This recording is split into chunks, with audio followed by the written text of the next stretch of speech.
Hi, my name is Jacob Wood. I'm the owner of Accessible Games and the chief editor of Accessible Gaming Quarterly. I'm here today with Sarah Dallinger, and we're going to talk to her about her book, Astra Fauna, and the upcoming Kickstarter campaign. How are you doing today, Sarah? I'm doing really good. I'm really happy to be here to talk with you today, and thank you for inviting me to come here and talk about Astra Fauna. Yeah, thanks so much for joining us. Um, Before we start talking about Astra Fauna, can you tell us a little bit about yourself, like who you Yeah, are, what you do? of course, of course. So I am a creature concept sculptor and illustrator. I live in New Hampshire, and with my dog. And yeah, I've been a professional artist since 2006. So I've been around for a little while. I've worked for places like Wizards of the Coast, Paizo, Cellar Fair Games. I do sculpting and illustration as well. So Astrofauna is a blend of those skills because I love them both. And in general, I'm a huge fan of nature documentaries, biology, anatomy. Hmm. So I really like to focus on those aspects of my creatures and worlds. So I try to make them make sense anatomically and then like have the ecosystems make sense and the biology make sense. And that's generally sort of what I'm known for when it comes to my creatures. Oh, that sounds super cool. We're big fans of nature shows in my household too, so it's really neat to hear that. Oh, it's great. I mean, anything that like David Attenborough and the BBC put Yeah, out, I'm like always right there. Like for sure. it's like a movie premiere for me. I'm like, oh, the new Nature Doc's coming out. We just watched the entire series of Life just a week or two ago. It's good. It's so Yeah, good. good Yeah. stuff. And what kind of games are you into? I really like. Obviously, I got started with D&D, like most people. I really enjoy Pathfinder, Nice. and now one of the things that I was recently introduced is Fate. Like Yeah. so, that kind of the more storytelling, and like you can make a character really quick. And to me, those sorts of tabletop games are super appealing because it feels to me almost like, do you remember when you're like a little kid and you're outside and you're like playing with all your friends and you pick up a Hmm. stick and you're like, "Oh, I have a sword." And then everyone's like, "Yeah, totally. You totally have a sword now, so we can fight the swing set that is a dragon." It feels it feels more like that to me. Like it feels like a more like natural sort of play, and I love that. And I play with some people that like, oh, that's really not for me. I like to know what my stats are and know how I can roll and know exactly what I can do. And the Fate style, more storytelling style games, for me, it feels more, I don't know, like, yeah, like organic play and almost more immersive because of that. So I'm super into Fate right now. Nice. Yeah. Yeah, I love Fate. Survival of the Able, the game that's in my virtual background here, is actually built on kind of a variant of both Fudge and Fate. Oh, great. Yeah, I absolutely love that system. It's awesome. It's you can do so much with it, and it feels just like freeing to me, I Yeah, guess. Yeah, it's yeah, for great. sure. That's awesome. Um, Well, go ahead and tell us a little bit more about Astrofauna. What's that project all about? Sure thing. So Astrofauna started off as a desire for two things. I wanted to showcase how I could develop a creature because I've actually been working on Astrofauna for 6 years. A lot of life hit me hard Yeah. after I started it. So it's been going on for longer than I had originally anticipated.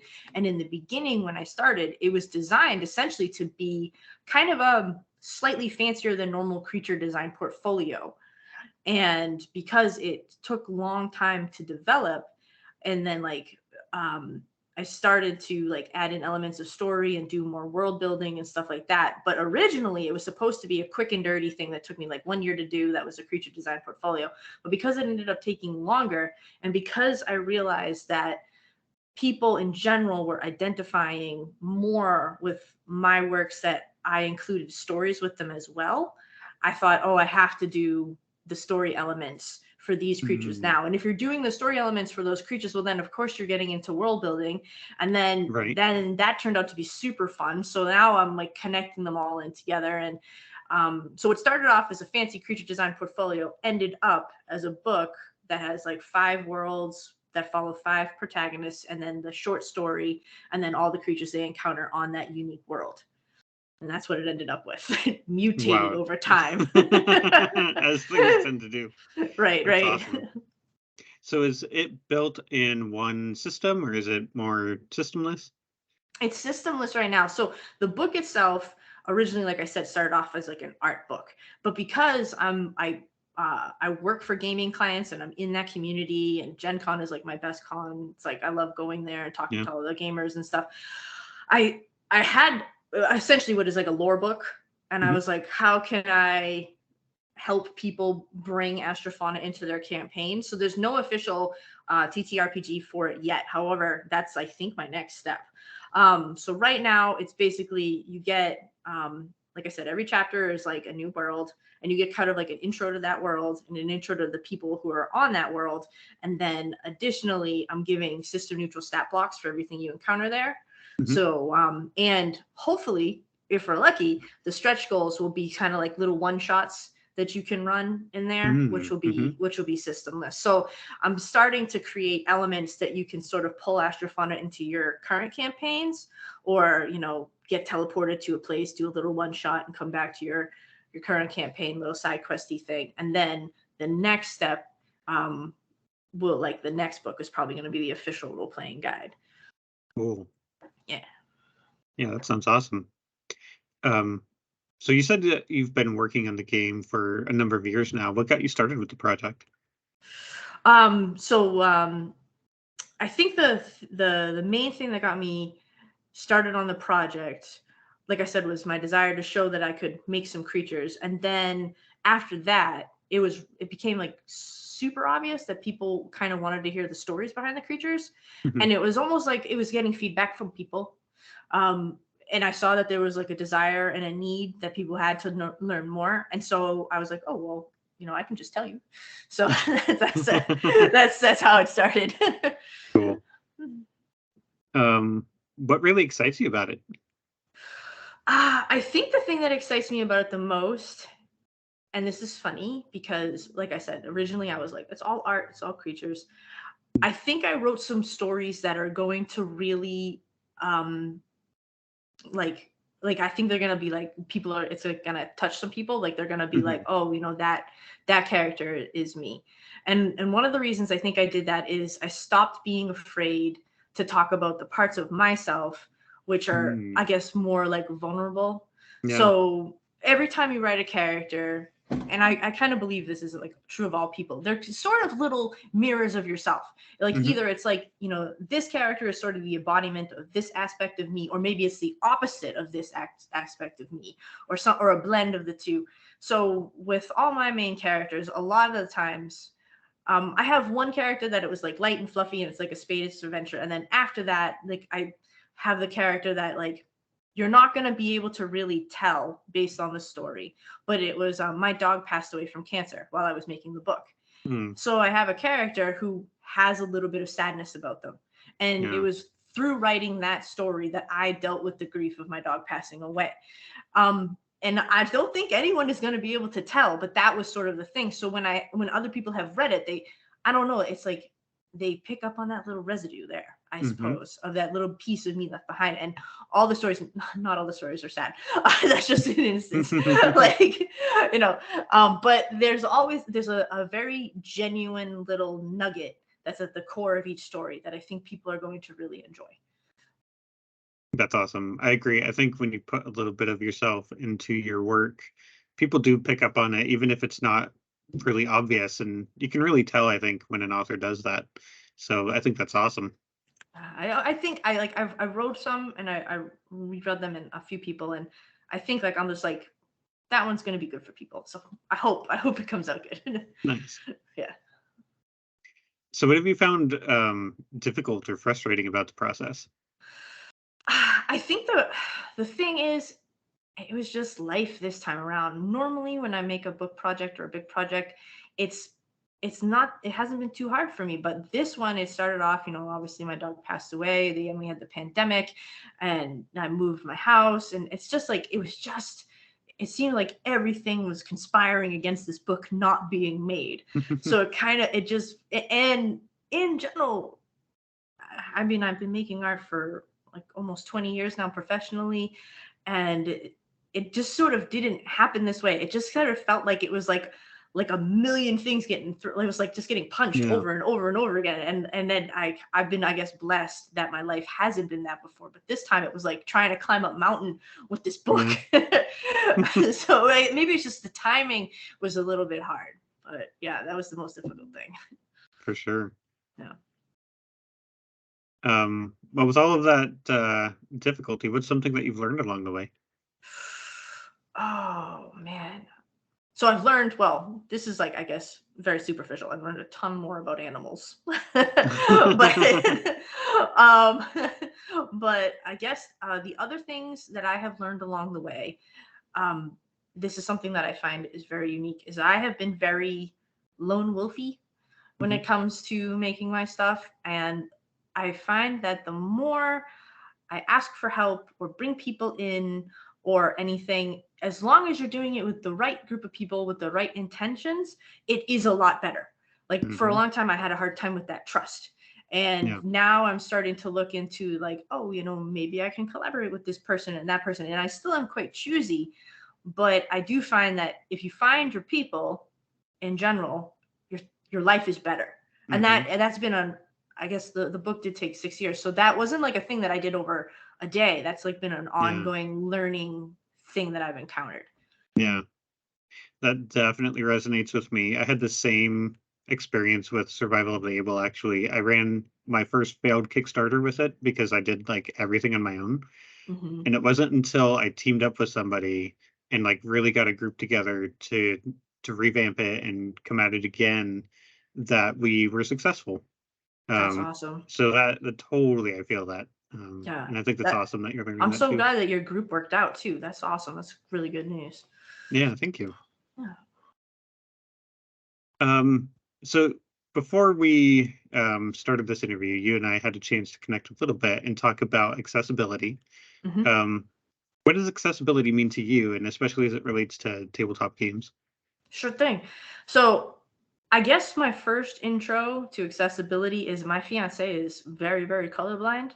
Hmm. And when I was working in games, I would be sort of like, oh, if you have a token that one is red and one is green, like let's put an icon on it as well. So when like I'm just always thinking about if I play a game with him, and I play board games with Hmm. him and TTRPGs with him all the time, and it's always like, okay, he picks his color first, and then he says which colors he can tell are different, and then everyone else uses those colors.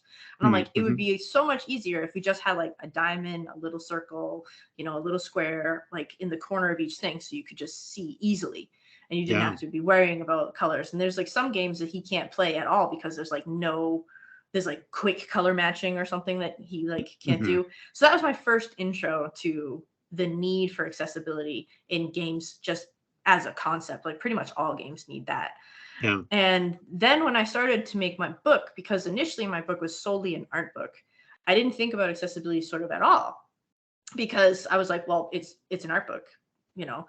And I Hmm. had a couple of friends who got comfortable enough saying like, oh, there's certain things that are really common in art books, like text that's hard to read, or text that's like on a weird colored background or whatnot.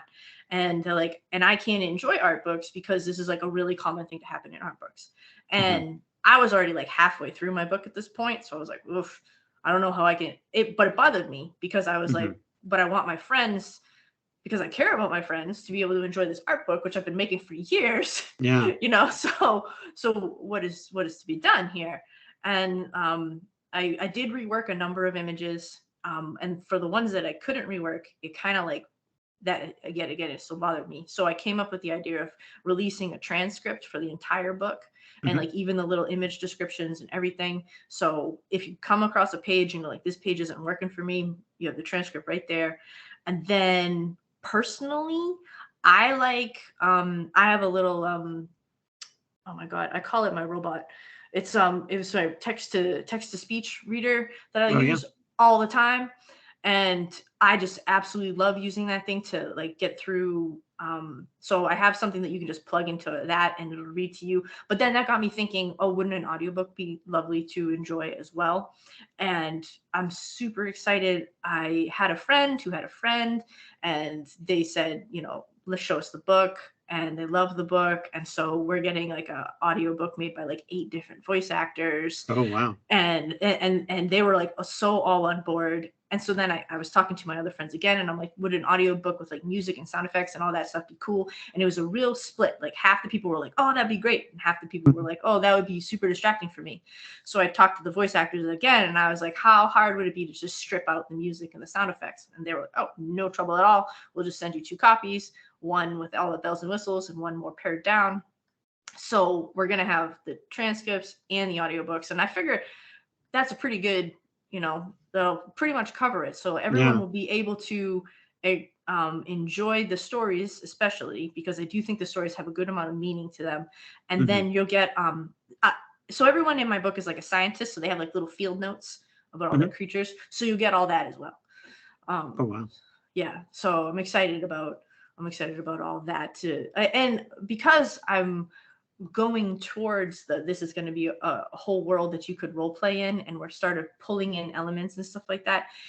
Since this is kind of your intro lore book, I wanted everyone to be able to sort of like kind of see and taste, and experience the world like in every way that you can. And then so you can start like kind of brainstorming like, oh, maybe I'll go on this adventure, or maybe I'll go talk to these creatures, or maybe I'll have them go search this down or something like that. And I wanted you to be able to kind of feel that you're in the world best you can. That's awesome. Yeah. That sounds like a very immersive experience, and I really like the idea of having multiple ways to consume the content. It's helpful for everybody, for sure. I hope so. I think I will say too, I'm new to this. So like if I make something and people are like, hey, that's not working, like, people, I'm a person, like people could just email me and they can just be like, hey, we could maybe change this a little bit and make it better, and we can all learn together and stuff like that. And I'm fine with that. I'll be like, yeah, go on the to-do list, we'll get it done. That's awesome. I love that attitude. Yeah. So as we record this, the Kickstarter launch is in just a few days. So I know this maybe sounds like a premature question because your first book is being Kickstarted now, but you've already kind of hinted that you might want to do more with the world. What plans do you have for after this first book is launched with the Astra Fauna setting? Totally. So I definitely think I'm going to be looking to partner with someone to help me make the TTRPG book for it. I've worked with a number of clients. I've been an artist for a number of game companies, and I have some really nice relationships with a couple of companies that I really like. And I've sort of started talks with them even as early as now to feel out to see if that's something they'd be interested in. And I have gotten some interest. So that I think is my strongest path. And then the next thing that I'm going to be doing is I'm probably going to be looking into making more like figurines or like a plushie or something like that. And then I have so many plans. and then because this book is sort of like it's kind of like your introduction book. So there's 5 planets. I'm like, it would be easy for me to just make a book on each 5 planets. And the other thing that I could do, the other 2 books that I have ideas for, is it would be really easy for me to do a bestiary. So, expand out, because I've only done like a sample of this world, a sample of this world. We could fully expand that out. And then if you wanted to, I don't think I would include this in the bestiary because it doesn't make much sense to me. To me, you could do one with like all the humanoid races too. Like an anthropology sort of book. I don't know if there's like a catchy name for anthropology sort of book, but that's what I'm thinking. Yeah. That's awesome. I know Pathfinder does some pretty cool stuff with their, Lost Omens line that are very kind of anthropological. So maybe some ideas to mine there. All right, I'll check that out then.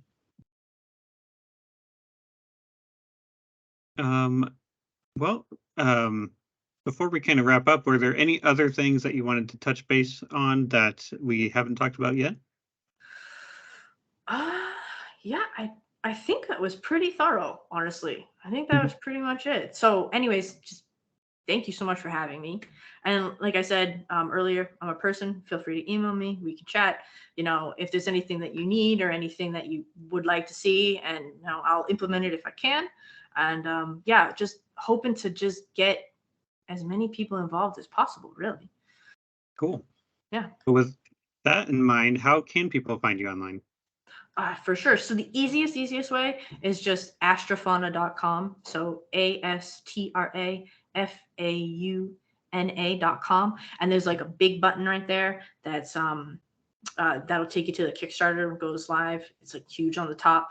And you can also contact me via that website, and it's no big deal. Also, if you just my name at gmail.com, so Sarah Dallinger at gmail.com, you can email me. And if you search my name or Astra Fauna on any of the socials, you'll find me. Mhm. So Cool. I'm pretty easy to locate. All right. Well, Sarah, thank you so much for joining me today. Again, it was awesome to get a chance to meet you and learn a little bit more about the project. I'm super excited for it, and I hope it goes really well for you. Thank you so much. I really appreciate it. Have a good day. Thanks. You too.